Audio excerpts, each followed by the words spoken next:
आज ना रात्रीच्या जेवणामध्ये अगदी साधी सोपी अशी बिना वाटणाची आणि बिना शेंगदाण्याचं कूट टाकता अशी बटाट्याची रस्सा भाजी बनवली। त्यासाठी मंद आचेवरती कढई गरम केली, 3 चमचा तेल घेतलं, जिरे, मोहरी, कढीपत्ता, एक मोठ्या आकाराचा कांदा मीडियम आकारात कापून घेतला, त्यावरती अर्धा चमचा अद्रक लसूणची पेस्ट टाकली आणि तेलामध्ये अद्रक लसूण पेस्टचा कच्चेपणा आणि कांदा मऊ होईपर्यंत चांगलं परतून घेतलं। परतून झालं की त्यानंतर प्रत्येकी 1 चमचा लाल तिखट, काश्मीरी लाल पावडर, गरम मसाला आणि हळद टाकून ती देखील तेलात परतली।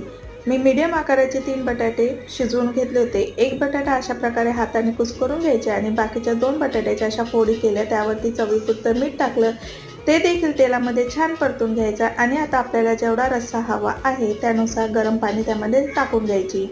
छान एक उकळी काढून घ्यायची। एक उकळी आली की गॅसची फ्लेम कमी करायची आणि 5 मिनिटं आपली रस्सा भाजी उकळून घ्यायची। ही तयार झाली बिना वाटणाची, शेंगदाण्याचं कूट न टाकता, पण चवीला एक नंबरची अशी बटाट्याची रस्सा भाजी। पुन्हा भेटूयात नवीन व्हिडिओ सोबत, तोपर्यंत बाय।